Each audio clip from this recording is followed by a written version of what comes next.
Hey everybody, welcome to Mossback, the official podcast of the Mossback's Northwest video series from Cascade PBS. I'm Stephen Hegg. And I'm Knut Berger. And today we're talking about the people of the Columbia River, the people who've lived and thrived along it for millennia. We've been here since time immemorial. And the people who showed up more recently. The Columbia River, harnessed to irrigate 1 million acres of farmland. The Columbia has long been a vital part of human civilization, whether through fishing, trade, or hydropower. And the 14 dams built during the last century have had dramatic impacts on both the landscape and its communities in all sorts of ways. If you haven't already seen the video, take a few moments to watch it. It's a great companion to this conversation. You'll find the video in the show notes, but for now, let's step back in time. Knut, have you ever had an idyllic summer? Can you remember an idyllic summer that you spent that was unlike any other summer? Not really.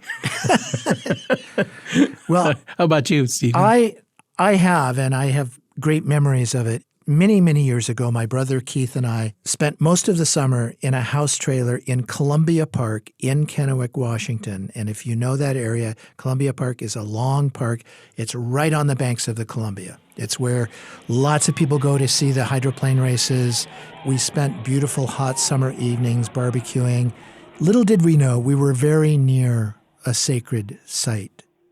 Maybe just a few feet away from the remains of someone who was discovered over 20 years later in the river's edge, the river's sandy edge. Two young men made news when they found a skull on the bank of the Columbia River near Kennewick, Washington. And that person was called Kennewick Man by his discoverers. And I wonder if you can recount the discovery of Kennewick Man and who that was.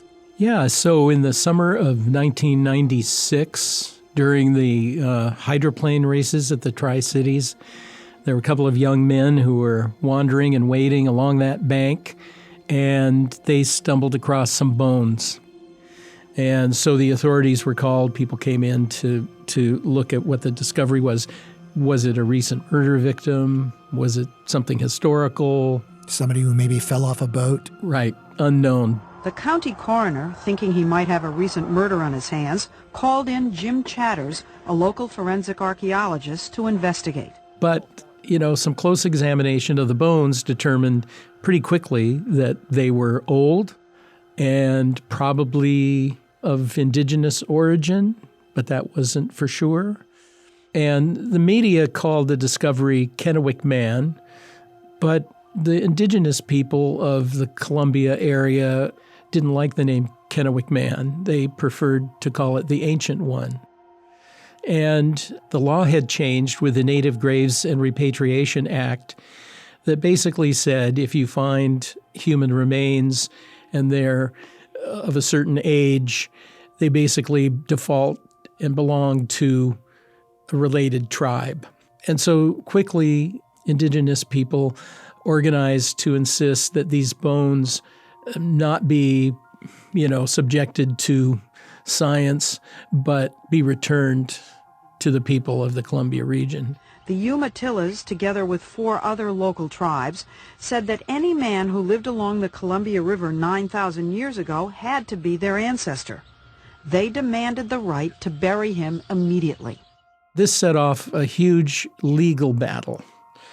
The things found on the shore of the Columbia River are under the auspices of the Army Corps of Engineers, so it would have been up to them to return them.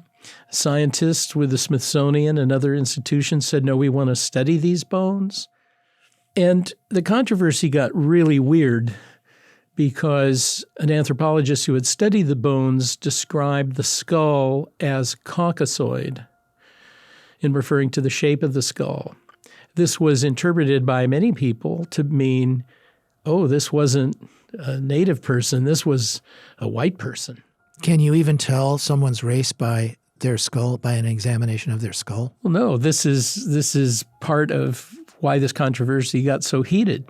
The relationship between indigenous people and white science has a long and sordid history. Mm-hmm. And a lot of that history is around skulls. I mean, the early anthropologists went around buying, digging up, robbing graves, and then using skulls to classify humanity. And so in the late 19th and early 20th century, these things were put into a hierarchy, and these judgments were made based on the shape of the skull or other, skeletal characteristics. But the skull was the main thing. That science, has been proven to be wrong. But a lot of indigenous people and their families and descendants suffered because of this. And so you began to have, there was a group in Portland, a pagan group that was insisting that it should get the ancient one. And there was just this big legal battle that went on for years. Oh, I can remember the headlines and the stories in the newspapers about this struggle, this wrestling over these bones. He sued the federal government and local Indian tribes for the right to study Kennewick Man. This was probably one of the biggest kind of archaeological stories from the mid-'90s to the, late aughts in the country. And eventually the bones ended up at the Burke Museum in Seattle. They sort of held the bones in trust. Some of the indigenous representatives had access to them for religious purposes.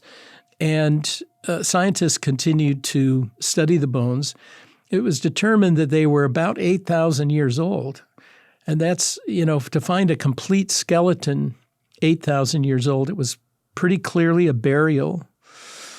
This person was middle-aged, had previous injuries. A severe shoulder injury, 2 skull fractures, and worse. When he was 15 to 20 years old, someone threw a spear at him. The way it was eventually resolved is that they did a DNA study using DNA samples given by members of the United Tribes of the Colville, and were able to prove that he had a genetic connection with those people. And that really closed the book, in terms of saying, yes, the tribes had a right to deal with those bones the way they saw fit, which was, to them, they were sacred. So the bones were eventually returned and buried in a secret place.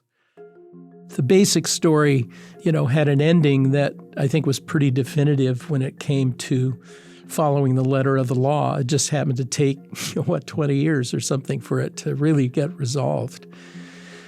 To the degree that white people need to have things dated and put in a chronology, it puts a pin in a very early date for that area.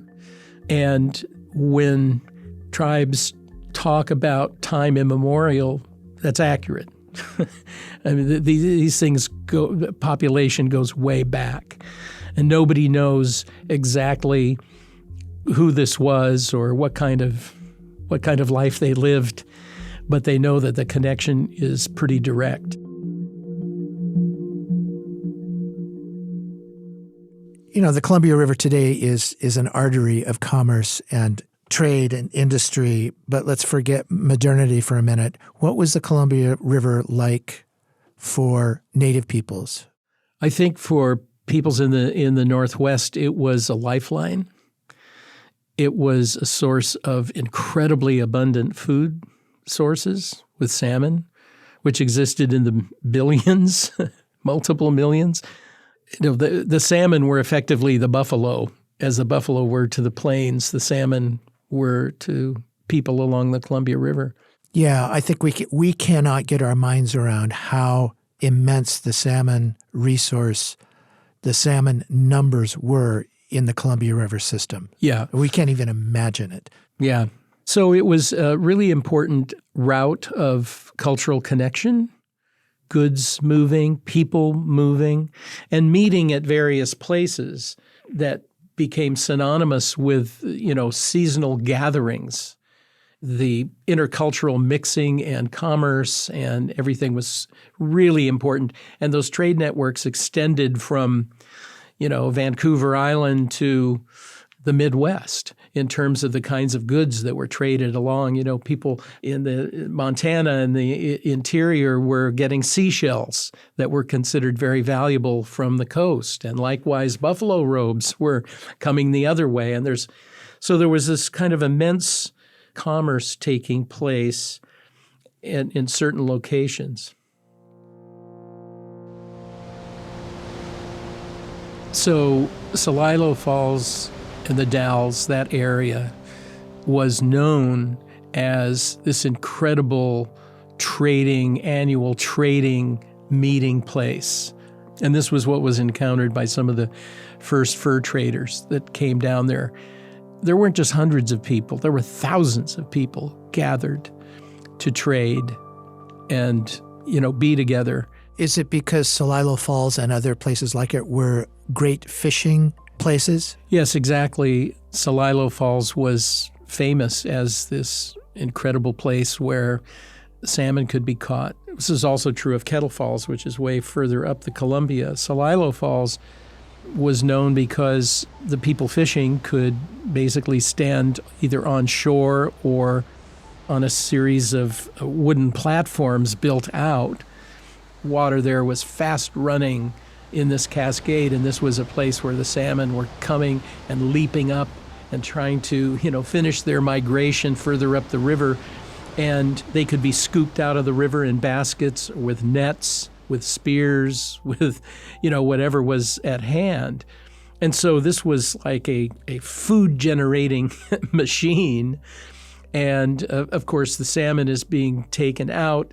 It's being smoked. It's being dried. It's being, prepared for trade. So it became the big supermarket, the Walmart kind of area of the Columbia. And the river, now is much more placid and controlled. Because there's a lake behind the Dalles Dam. Yes, exactly. So if you go to Celilo Falls now, you find very placid water. It looks, it's basically a lake. And I think one reason this area has a symbolic importance as well as had tremendous practical importance is because it no longer exists, but it disappeared very recently. We're talking about the 1950s when the dam was built, but right up until then, people were still gathering there. People were still fishing there by the traditional means. The rapids were still there. It was a stretch of the lower Columbia that represented the old river, and it was one of the last places that was dammed. And it was submerged. Submerged, yeah. On March 10th, 1957. That's right. It's my birthday.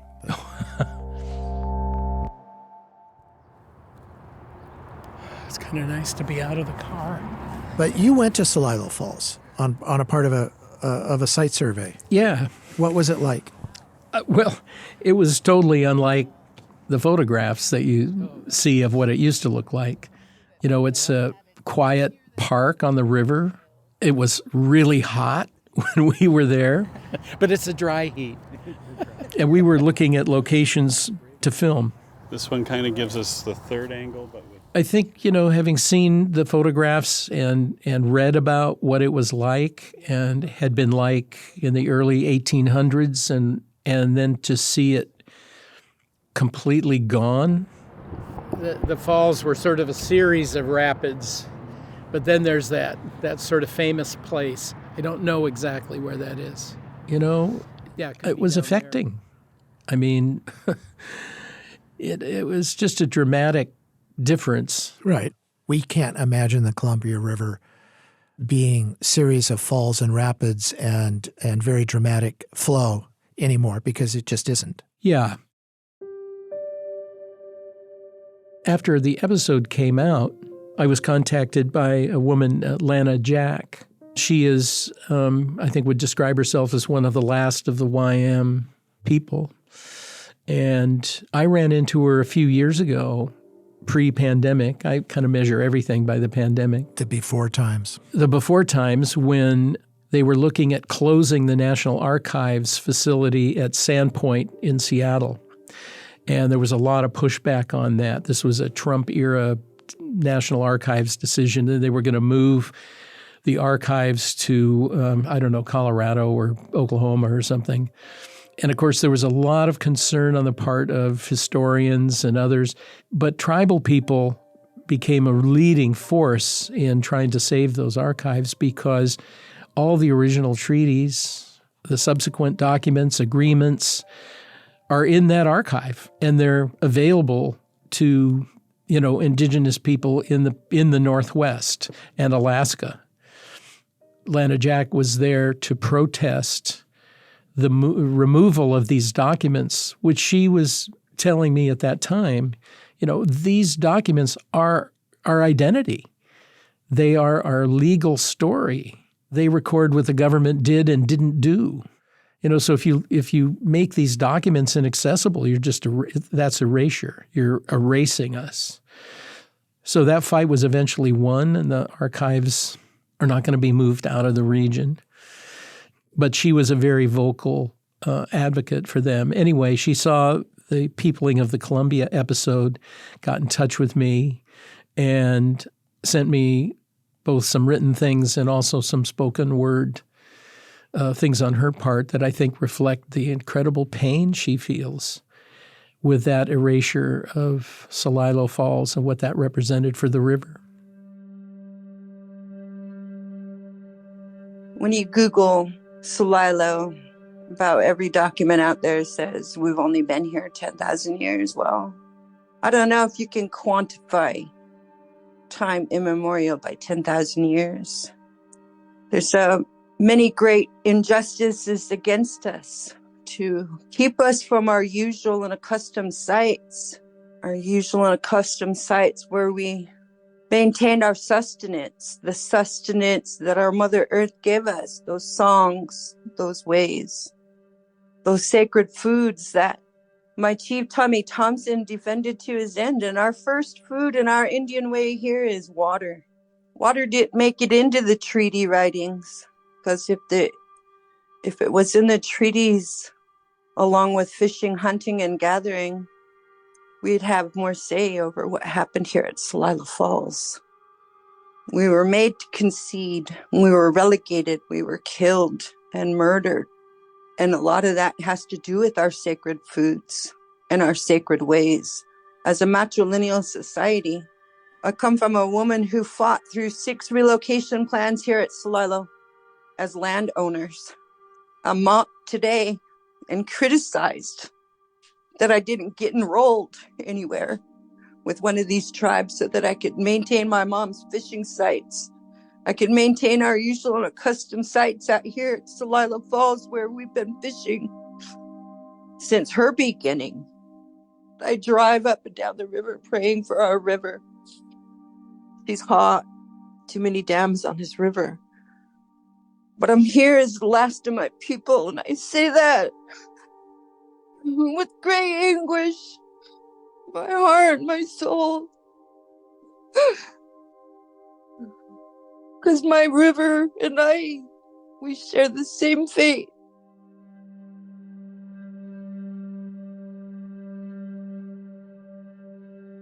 That's incredibly powerful testimony, and that Celilo Falls and those other areas were swallowed up, submerged, destroyed just 50 years ago is very important. And so that memory is very, very important. Well, I think she would also argue it's important that we remember because it's a harbinger of the future of the river. I mean, she's very actively involved in resisting Google wanting to use Columbia River water and electricity to run these huge server and AI enterprises in the Dalles and elsewhere. And now Google wants to come in and take trillions of gallons of water from the creeks, the aquifer it sits on.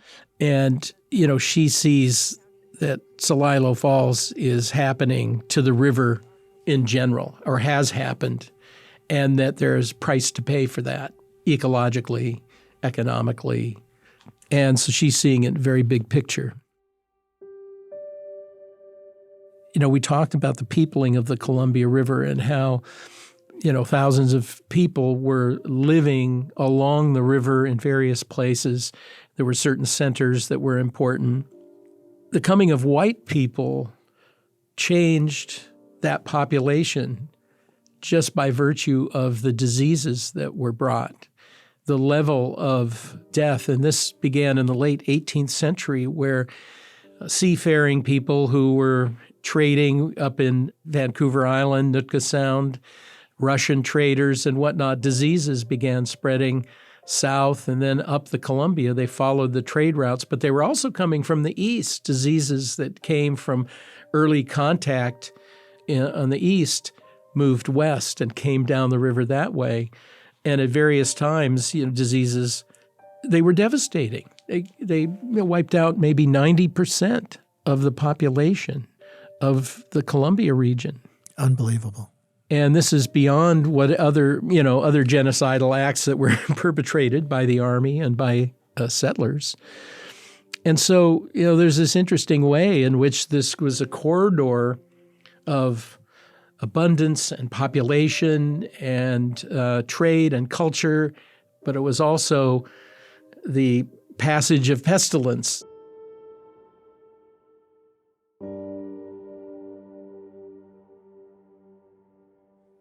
So settlers and explorers and profiteers start coming to the Columbia River and up the Columbia River. I imagine the first things they sought after were salmon, timber. No. Oh. The first thing they sought after were fur. Fur. Moving fur. So the British fur companies, Hudson Bay Company, for example, they were trapping and trading for fur based in eastern Canada and moving west because they had to go to more and more areas where there were fur-bearing animals that, people wanted their fur. And the Americans kind of simultaneously figured out once the Columbia River had been determined to be this big river that opened up the interior, they rushed out. So that's when you had John Jacob Astor created a fur trading company established at the mouth. And of course, the mouth of the Columbia for them was a big win because they could sail ships north along the coast up to British Columbia, what's now British Columbia, trading with people up there for sea otter, and that was already had been opened as a trading area in the late 18th century. And they could go up the river. So they could send people to trading posts in Spokane or Montana or BC, and both finding furs but also moving them to market. This period was really from roughly, 1810 to the 1850s. And after that, the fur trade was fizzling out. But, by later in the 19th century, you had salmon canneries opening up. You had basic pioneer trade. You had steamboats and whatnot were being built for use on the Columbia River. They used them on the Mississippi River, and they brought that technology out and began to provide transportation, shipping of products and whatnot. And so it just took off from there. And the desire to control the river, paralleled the desire to exploit the river's resources, to make it so the river wouldn't flood settlements, make it so that you could cross the river either with ferries or bridges, so that the coming of civilization involved a lot of modification to the river to make it suit industrial purposes, resource extraction, that kind of thing. And that's the mode we've stayed in ever since. So what was the first big dam put on the Columbia River, and when was that? Well, I think it was Bonneville, but in the 30s, right? I'm not an expert on dams or the order of dams, but, the dam we all know about is Grand Coulee. Grand Coulee Dam, newest monument to American engineering genius. I mean, this was this epic scale industrial project that was done under the New Deal in the 1930s. A waterfall higher than Niagara. 1.5 million gallons every second. It was the real representation of the sort of promise of the dams for the American economy and also for the American working person. Everywhere, the same story. Men looking for work, not finding it. That dam project was going to lift us out of the Depression. It was going to provide cheap power. It was going to do all the things a hydroelectric dam could do, all of which were, deemed to be positive. To build an industrial empire from the wasted power of the Columbia. Except that even in the 30s and 40s, indigenous people along the river knew that this was really bad for the salmon and therefore for their entire way of life. Was there a recognition on anybody else's part of how destructive the dams would be to that resource? Well, I think there were people who knew that it would be a problem, but I think it was one of those things where people just couldn't believe that a fish was that important when you're talking about electrifying rural America. Among indigenous people, there was a lot of angst about it, a lot of concern about it, a lot of opposition to it. The government paid some indigenous people for land that they were going to take when the dam flooded. There was some degree of understanding that there was harm being done and they would compensate people for that. But there was no, they could have built fish ladders at Grand Coulee and they didn't do it. Well, the world has 7 wonders that the travelers always tell. Some gardens and some towers, I guess you know them well.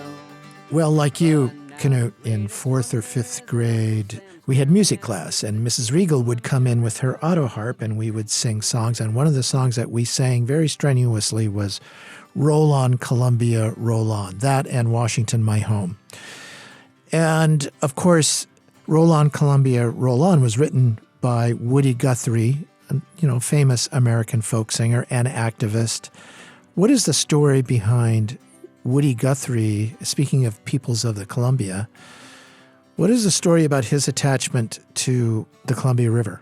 So, Woody Guthrie kind of providing a soundtrack for the Depression era. He's rambling around the country, singing folk songs, reviving folk songs, writing in new ones. And in the 1930s, he was hired by the Bonneville Power Administration to write songs singing the virtues of this new Columbia River that was being created. He was given a car and a driver and was given, several weeks to drive around the Columbia Basin and visit the dams and write songs about them. And there were people at the time who, he's basically a radical, left person. He was a wannabe communist and a socialist and a friend of the working man. Yeah, and that was in an era where you could also be a real individualist and still be all those things, even if they contradicted at some point. And so, he went about and he wrote, This Land Is Your Land. He wrote the song about Grand Coulee Dam, wrote Roll On Columbia. These songs were part of his legacy, all paid for by the federal government. He viewed it, I think, as doing good work for working people during the Depression, and this was going to create jobs. It was going to hydroelectric power would empower rural areas and things. So I think he saw it as a real working class thing to do. Power to extend the frontiers of opportunity for countless men and women who look westward hopefully for land and jobs. His legacy is being viewed differently today because it's much more mixed, that the result of these projects. Grand Coulee Dam gave us Hanford and all the pollution that goes with it. The most contaminated place in the entire Western Hemisphere isn't at a polluting factory or an old chemical plant. It's right here in Washington State, the Hanford nuclear site. The ability to have cheap hydroelectric power powered companies like Boeing, who are building warplanes. And then the dams virtually wiped out the wild salmon runs. That was an environmental consequence that I don't think Woody Guthrie foresaw. He certainly didn't sing about it. He certainly didn't talk about the glory of, wiping out this food source. And I think part of it had to do with the fact that indigenous concerns were trumped by the Depression and by the economic situation, and then by World War II, and then by the post-war industrial period. They just got steamrollered.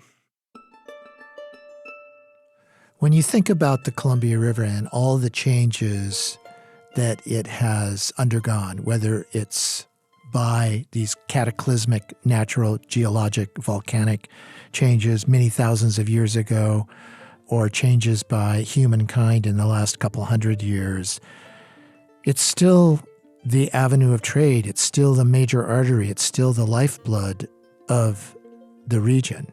And I hope people look at the Columbia River and try to imagine its entire lifespan, if that's possible.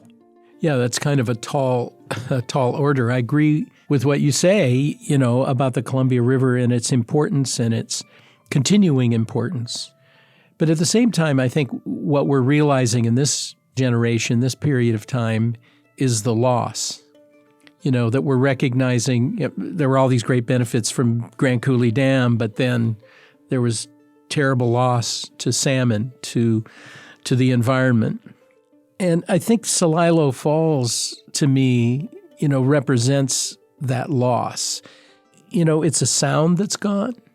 It's a wildness that's gone. It's fish that are gone. It's the people who no longer live there. And the Oregon poet Elizabeth Woody, said she's too young to remember Celilo Falls, but people talk about it. Her people talk about it. She's an Indigenous writer who lived at YM.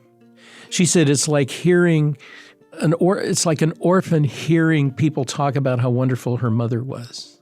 It's this absence that's sort of permanent there.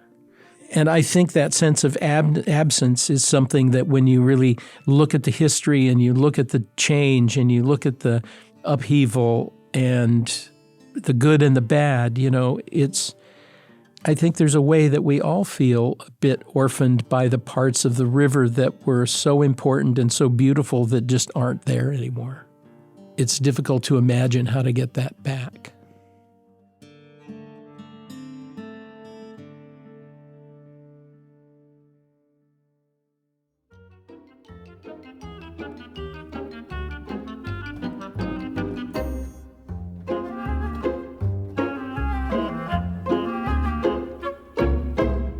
Thanks for listening to Mossback. The video series is now in its 10th season. If you'd like to see all the episodes from this or any season of Mossback's Northwest, you can find them at cascadepbs.org.